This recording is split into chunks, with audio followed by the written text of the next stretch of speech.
신학교에서 해석학을 공부할 때였습니다. 선생님이 신약 성서의 신약 성경의 어느 한 부분이라도 좋으니 아무 곳이나 골라서 원하는 곳에 몇 절을 택하여 성경 해석을 하는 페이퍼를 써오라고 했습니다. 그 당시 제가 요한복음을 읽고 있었기 때문에 개인적으로 그래서 이 기회는 이때다. 내가 요한복음을 잘 이해하고 있다는 것을 선생님한테 보여줘야지. 그러면서 요한복음 1장 1절에서 18절까지 요한복음의 서론 부분이기도 하고 요한복음의 핵심이라고 하는 이 구절을 페이퍼로 쓰려고 이제 준비를 했습니다. 그래서 도서관에 가서 컴퓨터에 앉아서 인터넷을 서칭을 하면서 어떻게 성경을 해석할까 고민을 하면서 리서치를 딱 시작한 지 30분 만에 포기했습니다. 왜냐하면 요한복음 1장 1절에서 18절까지에 있는 이 말씀들과 관련해서 이 말씀을 해석하는 소논문, 뭐 큰 논문들이 아니고 작은 논문, 아티클이라고 하는 소논문들이요, 그 인터넷 사이트 안에만 500개가 있는 거예요. 이게 얼마나 많은 건지 여러분 아시겠어요? 그것도 그 1장 1절에서 18절까지 모두가 아니라 한 단어를 해석하는 아티클인데, 그런 아티클들 여기저기 다 모아보니까 그 한 사이트에만 500개가 넘는 거예요. 안 되는 거구나 하고 포기하고 말았습니다. 1장 1절에서 18절까지에 있는 이 말씀들이 그만큼 내용이 풍부하다는 거예요. 아주 한 단어 한 단어, 한 문장 한 문장 안에 합축되어 있습니다. 그럼에도 불구하고 저는 오늘 이 시간, 이미 많은 시간이 지났는데 제게 주어진 설교의 시간은 아주 짧을 거라고 예상하는데요, 그 짧은 시간 동안에 이 본문을 선택했습니다. 이유가 있어요. 우리 그리스도인들이 믿는 믿음, 신앙이라고 하는 이 믿음의 체계를 떠받치고 있는 큰 세 개의 기둥이 있습니다. 이 세 개의 기둥이 빠지면 우리 기독교 신앙의 전체가 무너져 내려앉는 매우 중요한 세 개의 기둥이 있어요. 첫 번째 기둥은 뭐냐면 하나님이 사람이 되셔서 이 땅에 오셨다는 진리 한 가지입니다. 두 번째 기둥은 뭐냐면 그 하나님이신, 사람이 되신 하나님이 우리를 위하여 죽어주셨다는 겁니다. 세 번째 기둥은 죽으신 그분이 다시 살아나셨다는 거예요. 이 세 가지 기둥이 빠져버리면 우리가 믿는 모든 기독교의 진리들은 단지 윤리와 도덕이라고 하는 껍질만 남아있어요. 또는 우리가 이 땅에서 어떻게 살아가야 할지에 대해서 알려주는 성공의 비결?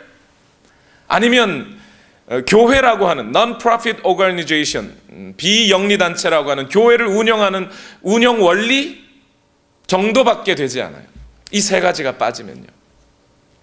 그런데 이 세 가지 기둥 중에서도 다른 두 가지 기둥이 있을 수 있도록 하는 제일 첫 번째 되는 기둥이 바로 하나님이 사람이 되셨다고 하는, 우리 이른바 우리가 성육신이라고 하는 교리가 바로 그 진리예요. 그리고 그 성육신 교리를 가장 압축적으로, 가장 정확한 언어로 우리에게 표현해주고 있는 구절이 바로 요한복음 1장 14절이라는 구절이에요.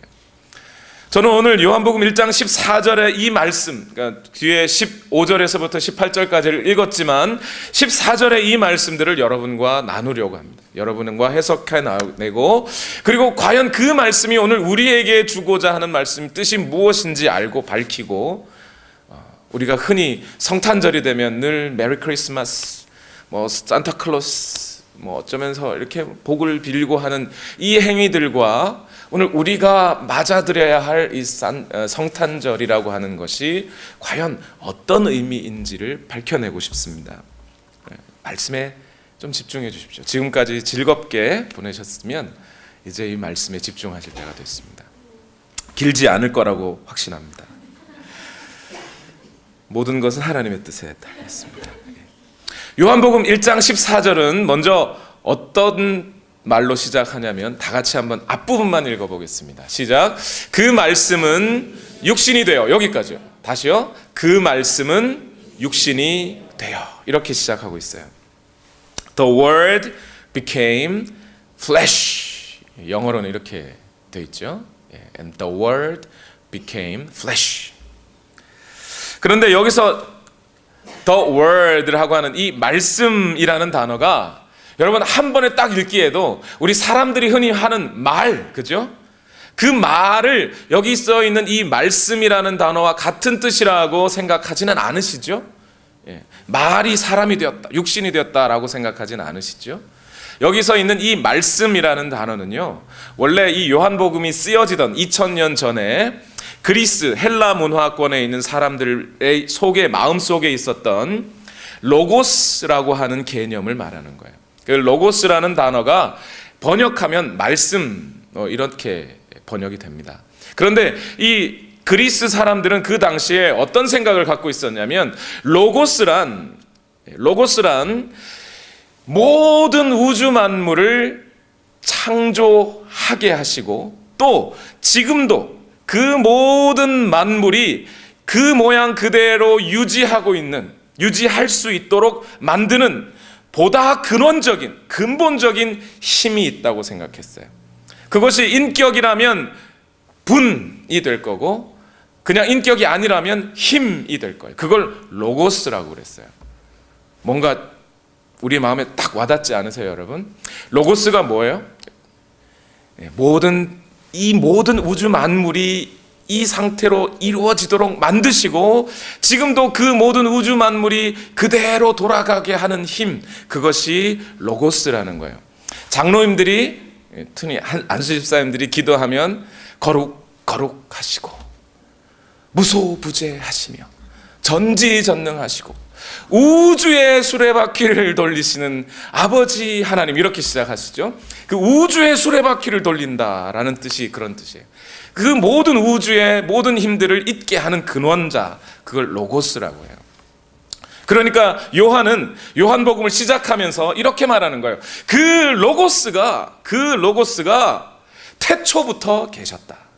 그리고 그 로고스는 하나님과 함께 계셨는데 그 로고스야말로 지금 내가 여러분에게 설명하는 하나님이시다로 요한복음을 시작하는 거예요.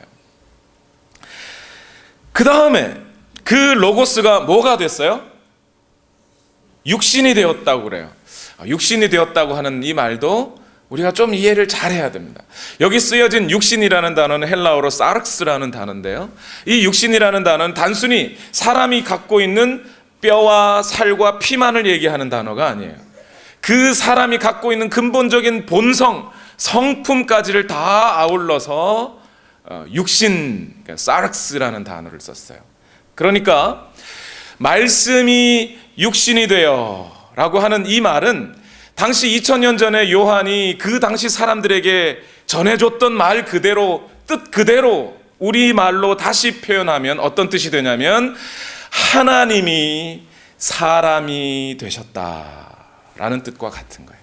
The God became a human being이라고 표현할 수 있는 거예요.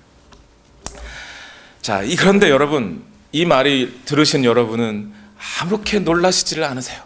그렇죠? 근데 이 말 뜻을 곰곰이 되씹어 보면 정말 놀랍고도 놀라운 이야기예요.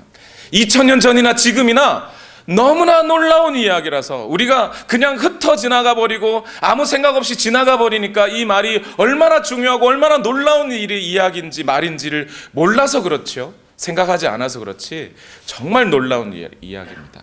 이 놀라운 이야기가 여러분 몸에 와닿도록 한번 설명을 드리죠.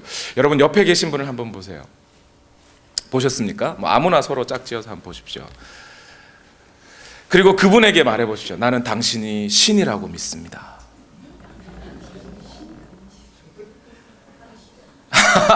여러분, 장난삼아 말하면, 그냥 난 당신이 신이라고 믿어 하면 그 말이 할 수 있지만 그 말이 입에 나오세요?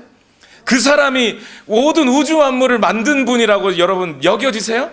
그 모든 우주 만물이 지금도 그 옆 사람 때문에 지금도 저 하늘에 태양이 떠 있다고 믿어지십니까?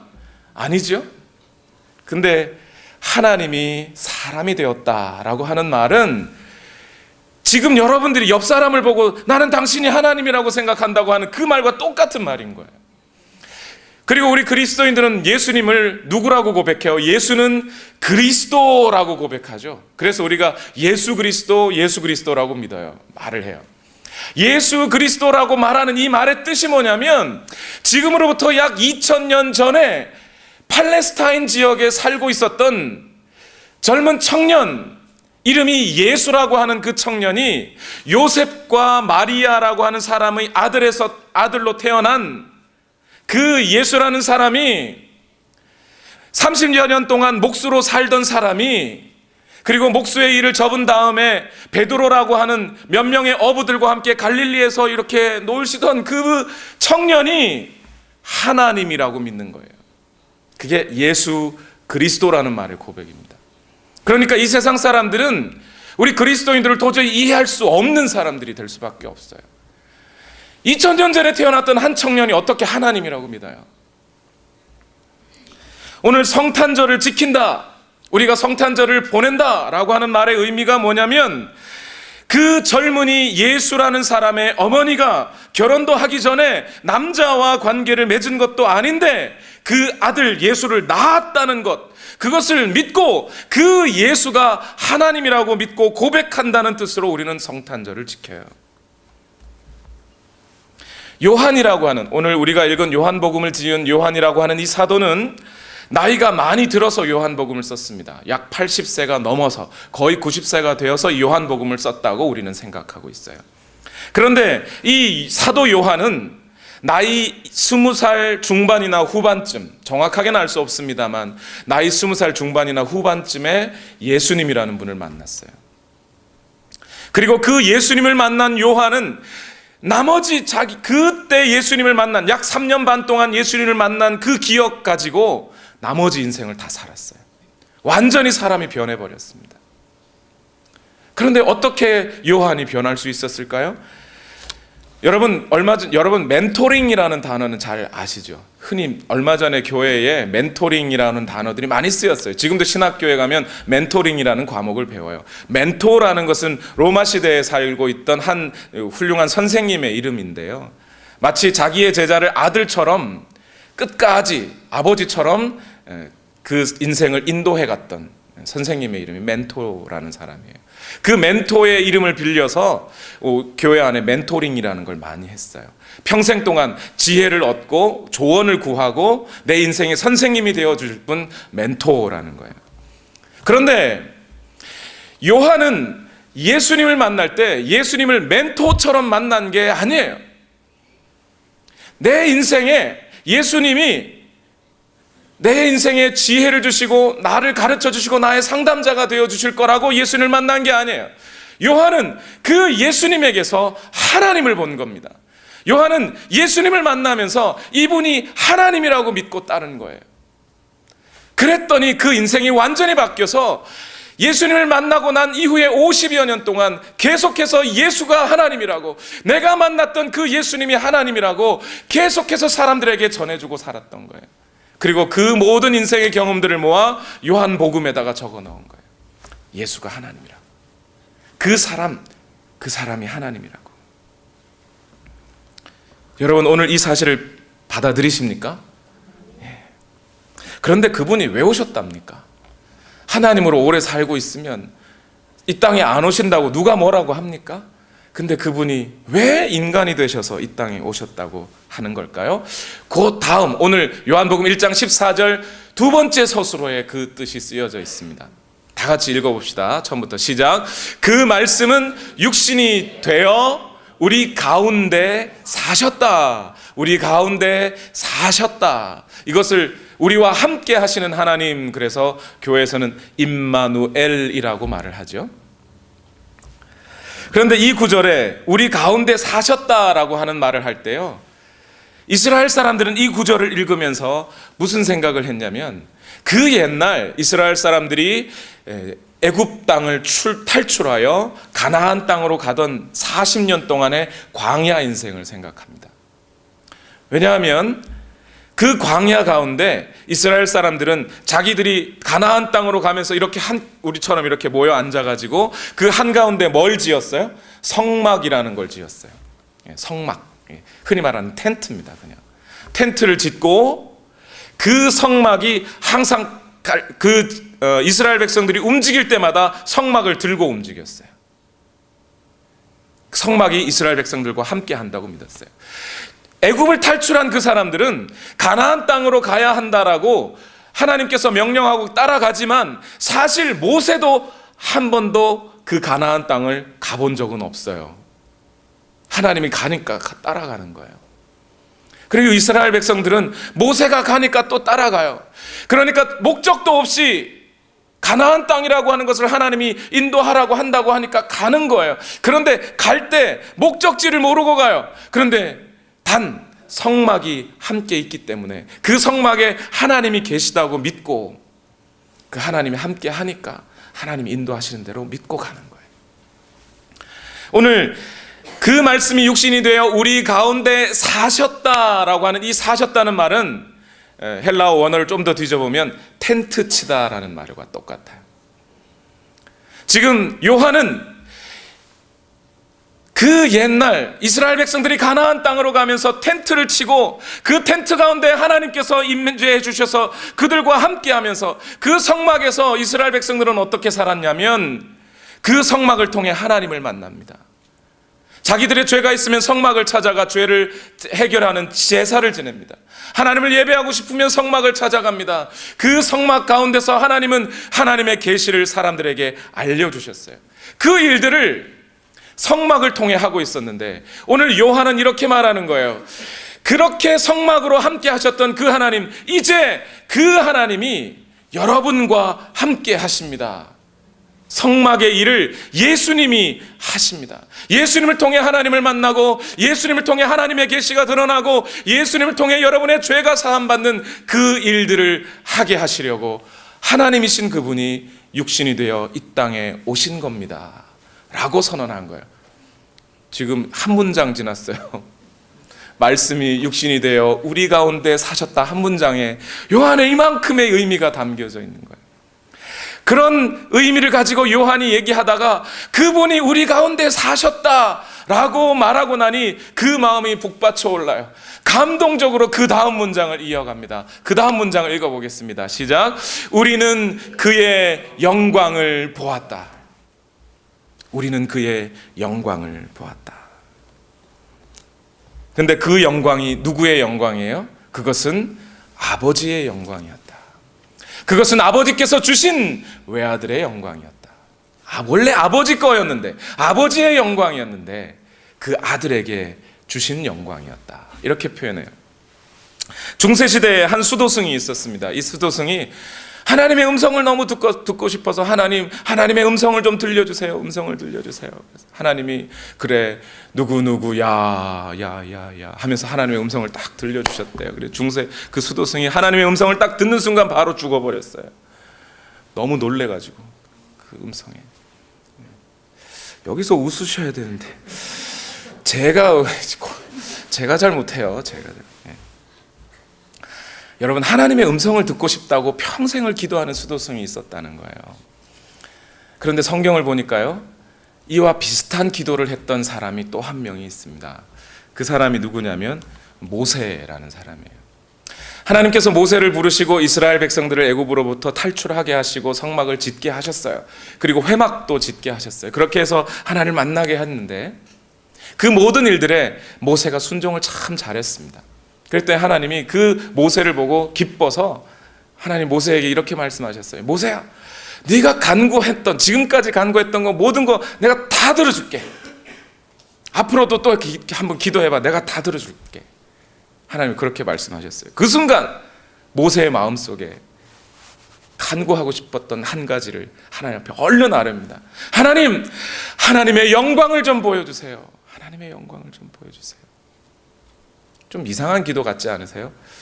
근데 저도 목회자가 되고 난 다음 요즘 들어 계속 하는 기도가 하나님과 좀 더 친하고 싶습니다. 좀 더 하나님을 더 가까이 알고 싶습니다. 그런 기도가 많이 나와요. 모세도 그랬던 것 같아요. 제가 모세라는 얘기가 아니고 모세도 그랬던 것 같아요. 하나님의 영광을 좀 보여주십시오. 그러니까 하나님이 어떻게 했을까요? 오케이, 내가 보여줄게. 이 세상에 누구도 나를 본 사람이 없는데 내가 너에게만은 특별히 보여주도록 할게. 그런데 문제가 한 가지 있다. 나를 직접 보는 사람은 거의 다 죽게 된단다. 그러니 내가 너 앞을 슬쩍 지나갈 때 모세야, 너는 내가 지정하는 큰 바위 위에 있거라. 그리고 내가 지나갈 때 내가 너를 바위 밑으로 숨겨주겠다. 그리고 바위 밑에 숨어있는 너에게 내 손을 펼쳐서 너의 눈을 가리도록 하겠다.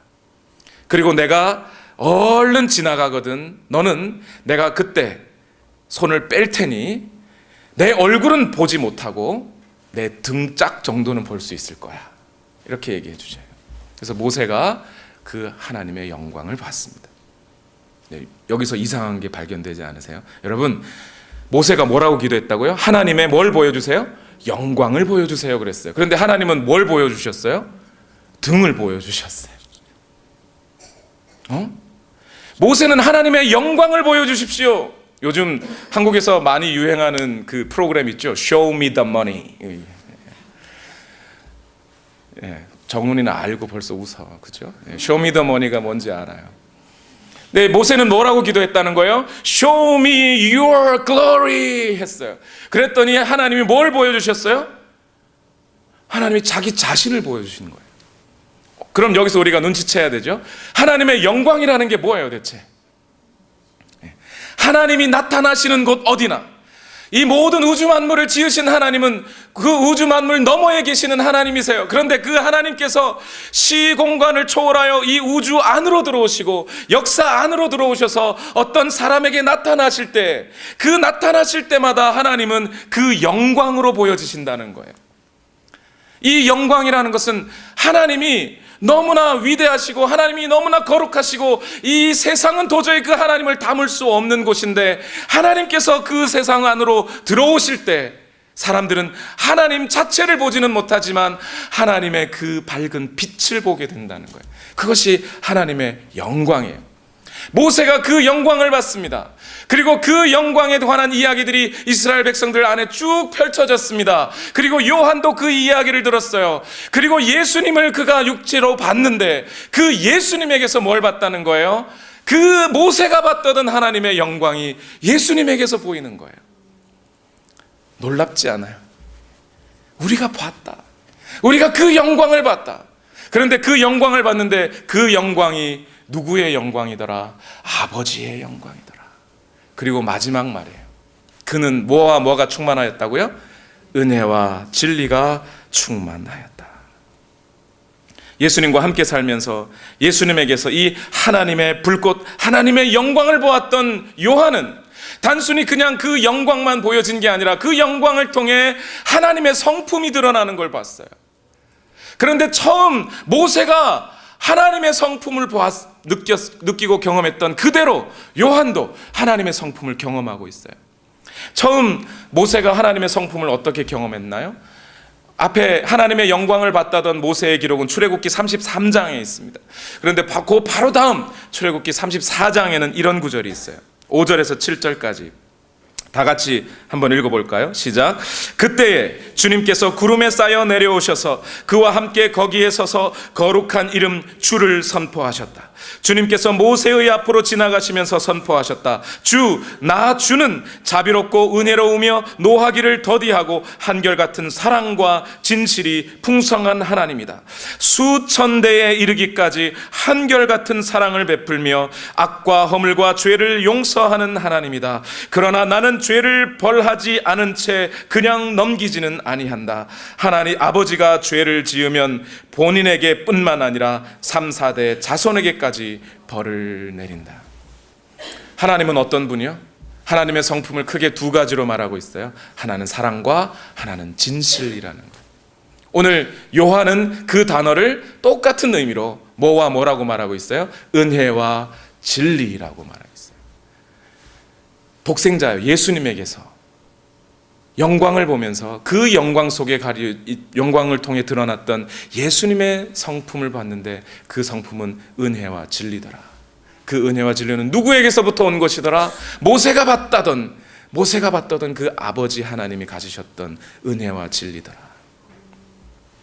여러분, 우리 하나님이 은혜와 진리의 하나님이라는 이 사실이 감사할 수밖에 없는 이유는 하나님이 은혜와 진리이시기 때문에 우리에게 구원이 있어요. 만약 하나님이 은혜만 갖고 계신 하나님이라면 우리의 죄는 해결되지 않습니다. 다 용서해 주시고 그래 괜찮아 죄 있어도 그냥 그대로 내버려 두시고 다 용서해 주시기만 하신다면, 그렇다면 말이죠, 마치 독이 든 사과를 먹으면 어떻게 돼요? 당연히 죽죠. 우리는 죄 속에 죽음이라는 것이 숨어져 있는데 그 죄를 계속해서 짓고 있어요. 하나님 그냥 계속 용서만 해주세요. 그럼 우리는 죽는 거예요, 죄 때문에. 그런데 만약 또 하나님이 은혜는 없이 진리만 있으신 분이에요. 진실하기만 해요. 공의롭기만 하셔요. 그러면 역시 우리에게도 구원은 없습니다. 그 하나님 가까이 갈 수가 없어요. 하나님이 용서하지를 않으세요. 우리가 죄가 있기만 하면 그 모든 죄를 그대로 다 벌하시기만 하셔요. 그러면 우리는 죽죠. 그런데 하나님은 어떤 신분이에요? 은혜와 진리를 같이 갖고 계세요. 그래서 우리에게 구원이 있는 겁니다. 우리의 죄를 벌하시고 또 우리에게 죄를 없이 하시고자 하시면서 동시에 은혜를 베푸셔서 용서하셔서 우리를 받아주시는 하나님, 그 하나님이 누구를 통해 드러났다고요? 예수라고 하는 한 사람을 통해 우리에게 오셨다는 겁니다. 이것이 성탄절의 의미예요. 이 성탄절 어디에도, 여러분, 도저히 이 세상 어디에도 성탄절과 같은 절기를 지키는 종교가 없습니다, 여러분. 저도 나름대로는 종교 연구, 신 연구라는 걸 이렇게 저렇게 한번 해봤는데요, 이 땅에 신이 아기가 돼서 베이비 보이로 이 땅에 오셨다는 이야기를 들어본 적이 없습니다. 그리스 로마 신화에 보면 가장 어린 신이 있어요. 어린 신 이름이 여러분 이미 아실 텐데 큐피트라고 하는 신이 있어요. 큐피트의 화살 맞으면 어떻게 돼요? 사랑에 빠져. 왜 큐피트가 어린이냐면 사랑하면 안 되는 사람인데 큐피트가 장난삼아 화살을 써가지고 사랑에 빠져요. 그래서 큐피트가 어린이로 묘사되어 있는 거예요. 근데 그래도 큐피트는 화를 쏠 만큼은 되지 않습니까? 그런데 오늘 성경에 보면 그 하나님이신 분이 모든 우주 만물을 지으시고 모든 우주 만물을 지금도 지탱하고 계신 그 하나님이 베이비 보이로 오셨다는 거예요. 완전 활을 들 만한 힘도 있는 그분이 아니라 아기로 오셨다는 거예요.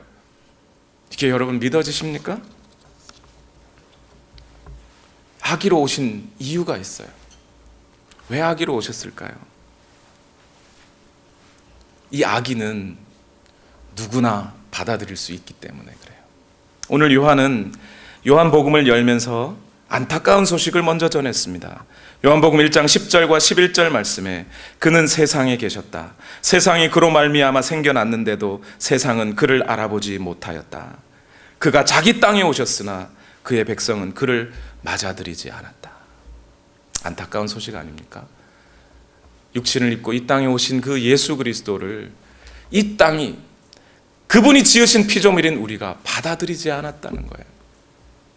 그리고 그러나 요한은 이어서 그 안타까운 소식 다음에 곧바로 희망의 소식을 우리에게 알려줬습니다. 요한복음 1장 12절 말씀 다 같이 읽어볼까요? 시작. 그러나 그를 맞아들인 사람들, 곧 그 이름을 믿는 사람들에게는 하나님의 자녀가 되는 특권을 주셨다. 뭐 하라는 거예요? 그냥 받아들이라는 거예요. 뭐 하라는 게 아니에요. 왕이신 하나님, 모든 권세와 능력을 다 갖고 계신 우주 만물을 지으신 그 하나님이 아기가 되셔서 오셨다는 것을 믿고 받아들이기만 하라는 거예요. 어릴 적에 성탄절이 되면 중고등학생들이 모여서 연극 준비합니다. 그 연극 중에 여러분 유명한 연극이 있어요. 저도 기억해요. 저도 중학교 1학년, 2학년 될 때쯤 형들하고 같이 이 연극을 교회에서 만들어서 했던 기억이 있어요. 제목이 빈 방 있습니다 라는 제목이에요. 원래 이 연극은 랄프라고 하는 지체장애인 아이의 이야기예요. 랄프는 성탄절이 돼서 성극을 교회에서 한다니까 참여하고 싶은데 이 지체장애인인 랄프는 말 한마디를 하기가 어려운 장애인이었어요. 그러니까 대사를 외울 수가 없는 거예요. 근데 너무 하고 싶어요. 그래서 성극을 만드는 그 연출자가 어떻게 하면 저 랄프를 위해서 이 성극에 참여할 수 있게 해줄까 하다가 적당한 배역 하나를 찾았어요. 여관 주인. 대사는 딱 한 문장이면 돼요. 방 없어요 하고 문 탁 닫고 가면 되는 거예요. 그래서 그 랄프에게 그 배역을 줬습니다. 성극이 시작됐습니다. 요셉과 마리아 배역을 맡은 사람들이 여관 집 문을 두드립니다. 랄프가 문을 열었어요. 요셉이 묻습니다. 방 있습니까? 랄프가 방 없어요 까지 했어요. 근데 마리아가 옆에서 아기를 끌어안고 이야기합니다. 이 아기 때문에 그래요. 방이 있으면 좀 받아주세요. 랄프가 이제 한마디만 하면 돼요. 방 없어요 하고 문만 닫으면 되는 건데 차마 그 랄프의 마음속에 방 없다고 문을 닫을 수가 없어요. 아기 때문이라는데 랄프가 어떻게 했을까요? 방 있어요. 내 방에 오시면 돼요. 큰 사고 친 거죠. 위대한 사고를 쳤어요. 그런데 여러분, 이것이 성탄절의 의미예요. 성경이 오늘 우리에게 요구하는 것이 이겁니다. 악이에요. 그냥 받아들이라는 거예요. 여러분이 밤길 어두운 길을 갈 때 사람이 없는 게 좋은가요? 저기 시커먼 성인 남성 하나가 있는 게 좋은가요? 차라리 없는 게 낫죠. 있으면 그 사람이 더 무서워요. 그죠? 아닌가요? 근데 악이에요. 악이에요. 악인은 랄프와 같이 말 한마디 할 줄 모르는 그런 지체 장애인도 받아들일 수 있어요. 오늘 우리도 받아들일 수 있어요. 오늘 이 앞에서 선곡을 하고 율동을 했던 어린 아이들도 그 아기 예수님만큼은 받아들일 수 있어요. 여러분, 성탄절입니다. 오늘 성경은 우리에게 이렇게 요구하십니다. 서두르지 마십시오. 성탄절만 되면 여러분 아이들에게 산타클로스 할아버지가 우는 아이들에겐 선물을 안 준대. 울지 마. 성탄절이니까 착한 일 뭐라도 하나 해야 되지 않아? 담배라도 끊어야 되지 않아? 뭐 이렇게 무작정 우리에게 무슨 선한 일을 하라고 성경은 요구하지 않습니다. 여러분도 서둘러서 내가 연탄을 누구에게 날라줄까? 김치를 누구에게 만들어줄까? 걱정하지 마십시오. 그거 아직 안 해도 됩니다. 성경이 요구하는 것은 일단 여러분의 마음에 이 아기 예수님이 와 계시냐? 원래 하나님이신 그분이 사람이 되셔서 우리 안에 와 있느냐? 그걸 먼저 요구하십니다. 영접만 해라. 받아들이기만 해라. 믿기만 해라. 그러면 내가 너를 하나님의 자녀가 되도록 해주겠다. 다 같이 기도하시겠습니다. 여러분, 이 시간 우리 다 같이 우리 자신과 우리의 내면을 살펴보며 하나님께 기도했으면 좋겠습니다. 오늘 우리 가운데, 우리 마음 한가운데 예수님이 자리 잡고 계십니까? 아무런 힘 없이 모든 왕권을 가지신 분이, 아무런 권리 없이 모든 능력을 가지신 분이, 아무런 힘 없이 모든 자격 위에 뛰어난 자격을 가지신 분이 아무런 자격 없이 이 땅에 오셔서 우리로 하여금 그냥 받아들이기만 요구하고 계십니다. 여러분, 지난 한 해 동안 여러분의 마음 가운데 이 예수님은 얼마나 자리 잡고 계셨습니까? 여러분의 주인이 맞으셨습니까? 내가 주인 돼서 내 인생 내 마음대로 살려고 하지는 않으셨습니까? 오늘 이 시간, 바로 이 순간만큼이라도 오늘 우리 마음속에 이 예수님이 우리의 왕으로, 모든 권리를 가지신 분으로, 나의 모든 권리를 포기하고 그 예수님께 우리의 권리를 드리십시다. 나의 모든 힘을 포기하고 이 예수님께 우리의 힘을 드리십시다. 나의 모든 자격을 뒤로하고 우리의 자격들을 예수님께 드리십시다. 그 주님이 주인이십니다. 이 예수님이 우리의 주인이십니다. 우리의 마음에 이 주님 한 분만 모시고 살아가십시다. 우리 시간 다 같이 함께 주여 나에게 오셔서 왕 되시옵소서. 우리 다 같이 함께 기도하겠습니다. 살아계신 아버지, 오늘도 우리 가운데 역사하시는 하나님을 감사합니다. 모든 권세와 모든 능력과 모든 이름 위에 뛰어나신 이름을 가지신 그분이 모든 권세를 포기하시고 모든 능력을 포기하시고 모든 자격을 포기하시고 악이 되셔서 우리에게 오셨습니다. 그 예수님을 맞아들이게 하옵소서, 받아들이게 하옵소서. 주님 역사하여 주시옵소서. 주님, 진정으로 우리 안에 이 예수가 있기를 원합니다. 우리의 모든 삶에 이 예수님이 넘쳐나게 우리의 주인 되어 주시기를 원합니다. 하나님 역사하여 주시옵소서. 하나님의 은혜를 부어 주시옵소서. 하나님, 우리 안에 오셔서 예수가 주인된 삶을 살아가게 하옵소서. 이 예수님만 나의 왕 되시옵소서.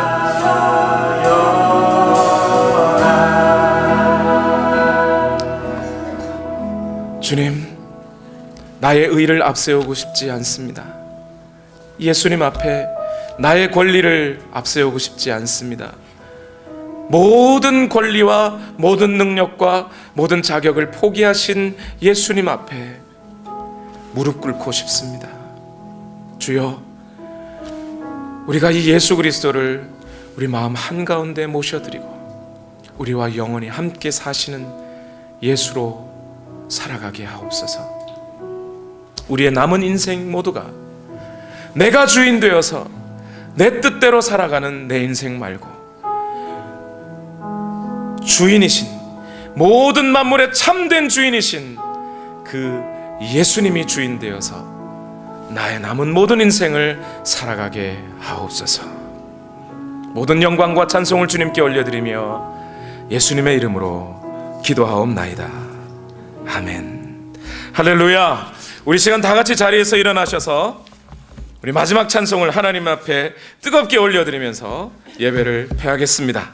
우리 힘차게 찬송하겠습니다.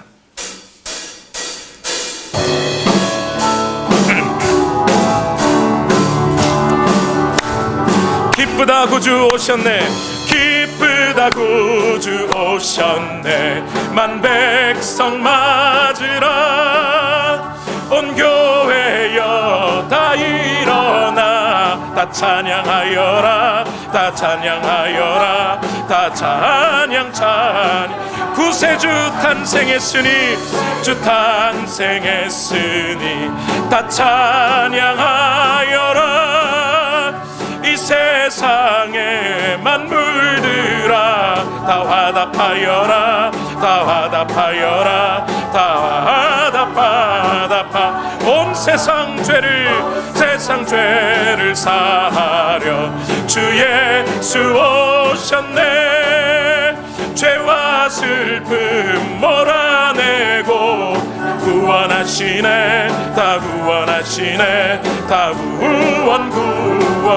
은혜와 진리 되신 주 다 주관하시니, 만국 백성 구주 앞에 다 경배하여라, 다 경배하여라, 다 경배하여라. 할렐루야. 하나님께 영광의 박수를 올려드립니다. 이제는 우리 구주 예수 그리스도의 무한하신 은혜와 하나님 아버지의 만극하신 사랑과 성령님의 교통하심이 예수 그리스도를 내 인생의 주인으로 삼고 나의 남은 모든 인생을 살아가기 원하는 하나님의 백성들 모두에게 지금부터 영원토록 함께 계시기를 예수님의 이름으로 축원하옵나이다. 아멘.